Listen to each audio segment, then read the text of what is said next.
કેરળમાં સોનમ વાંગચુકના સમર્થનમાં વેપારીઓ અને કોંગ્રેસ દ્વારા ધરણા. લદ્દાખની જાળવણી અને પર્યાવરણ સુરક્ષા માટે અવાજ ઉઠાવનાર જાણીતા શિક્ષણવિદ અને પર્યાવરણવિદ સોનમ વાંગચુકના સમર્થનમાં ખેરાલુ ખાતે વિરોધ પ્રદર્શન કરવામાં આવ્યું હતું. કેરળના અબલીચોટા ખાતે શહેરના વેપારીઓ અને કોંગ્રેસ પક્ષના કાર્યકરો એકત્રિત થયા હતા અને સોનમ વાંગચુકના સમર્થનમાં ધરણાનું આયોજન કર્યું હતું. આ કાર્યક્રમનું સંચાલન અને અધ્યક્ષપદ કોંગ્રેસના પ્રદેશ મહામંત્રી અને વેપારી મંડળના પ્રમુખ મુકેશભાઈ દેસાઈ દ્વારા સંભાળવામાં આવ્યું હતું. આ પ્રસંગે મોટી સંખ્યામાં વેપારીઓ અને કોંગ્રેસના સ્થાનિક આગેવાનો ઉપસ્થિત રહ્યા હતા. આંદોલનકારીઓએ સોનમ વાંગચુકના વિચારો અને તેમની માગણીઓને નૈતિક સમર્થન જાહેર કર્યું હતું. મળતી માહિતી મુજબ સોનમ વાંગચુક દ્વારા કરવામાં આવી રહેલા અનશનના સમર્થનમાં ખેરાલુ ખાતે પ્રતિકાત્મક ધરણાનું આયોજન કરવામાં આવ્યું હતું.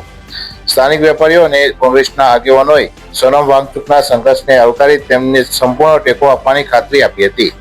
આ સમગ્ર ઘટનાને લઈને સમગ્ર ખેરાલુ શહેરમાં ચર્ચાઓ જોવા મળી હતી. આ અંગે વધુમાં મુકેશભાઈ દેસાઈએ નિવેદન આપી જણાવ્યું હતું કે મુકેશભાઈ દેસાઈ, પ્રમુખ વેપારી મંડળ ખેરાલુ.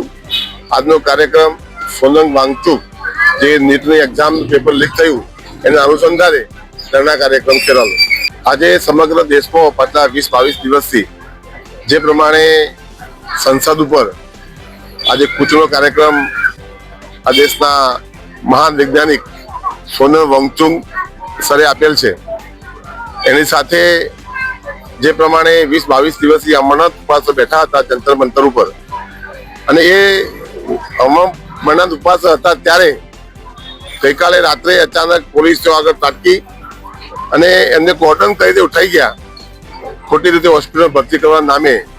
અને જે પ્રમાણે લાખો યુવાનોનો અવાજ બન્યા હતા સમગ્ર દેશમાં, એના કારણે ક્રાંતિ આવી હતી અને જાગૃતિ આવી હતી કે વારંવાર પેપર લીક થવાના કારણે સમગ્ર વિપક્ષ અને આ દેશના વિદ્યાર્થીઓ જે પ્રમાણે આક્રોશ કરી રહ્યા હતા કે વિદ્યાર્થીઓનું ભવિષ્ય જ્યારે વારંવાર આવી રીતે પેપર લીક થવાના કારણે નુકસાન થાય છે, તો આના માટે ઝડપે લાગ આના માટે કાર્યક્રમ થાય, ભવિષ્યમાં પેપર લીક ન થાય એના માટે એના સમગ્ર રૂપે આ દેશના જે શિક્ષા મંત્રી ધર્મેન્દ્ર પ્રધાન એનું રાજીનામું આપવું જોઈએ એ મુદ્દા સાથે સમગ્ર વિપક્ષ, ખાસ કરીને એનએસયુઆઈ, યુથ કોંગ્રેસ અને દેશના વિપક્ષના નેતા રાહુલ ગાંધીજી, આ બધાએ સાથે રહી અને જે આંદોલન ચલાવ્યું છે છાત્રો કે કુંજના અનુસંધાને, એના ભાગરૂપે સોનમ વાંગચુક પણ પાછલા 20-22 દિવસથી અમરનાથ ઉપવાસે બેઠા હતા.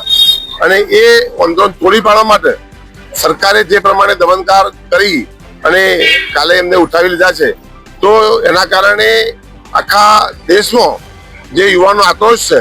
અને આજે 20મી તારીખે સંસદ કૂચનો જે કાર્યક્રમ હતો અને સંસદની કૂચની અંદર પણ આજે લાખો લોકો, 25 લાખ કરતા વધારે યુવાનો એકઠા થયા છે. એના ઉપર પોલીસે લાઠીચાર્જ કર્યો છે, આંદોલન દબાવવાનું કામ કર્યું છે. પરંતુ આ દેશની અંદર ક્રાંતિ આવવા જઈ રહી છે. જે પ્રમાણે નેપાળની અંદર જયંતજીનો કાર્યક્રમ થયો, એવી જ રીતે હિન્દુસ્તાનની અંદર પણ જે ભ્રષ્ટાચાર, પેપર લીક, બીજા અન્ય મુદ્દાઓ, બેરોજગારી, કિસાનોના મુદ્દાઓ પણ સાથે કિસાનો પણ જોડાયા છે. તો આ બધા મુદ્દાઓ લઈ અને આજે જે પ્રમાણે કાર્યક્રમ ચાલી રહ્યો છે એના સમર્થનમાં ખેરાલુમાં પણ આજે અમે પ્રબુદ્ધ નાગરિકો અને વેપારીઓ અને આ વિસ્તારના રાજકીય આગેવાનો સાથે અહીંયા પ્રતિક ધરણાનો કાર્યક્રમ રાખ્યો છે. અને એમાં અમે એમનું સમર્થન જાહેર કરીએ છીએ. જ્યાં સુધી પેપર લીક અને ધર્મેન્દ્ર પ્રધાન રાજીનામું નહીં આપે ત્યાં સુધી સમગ્ર દેશમાં આવા કાર્યક્રમ ચાલુ રહેશે.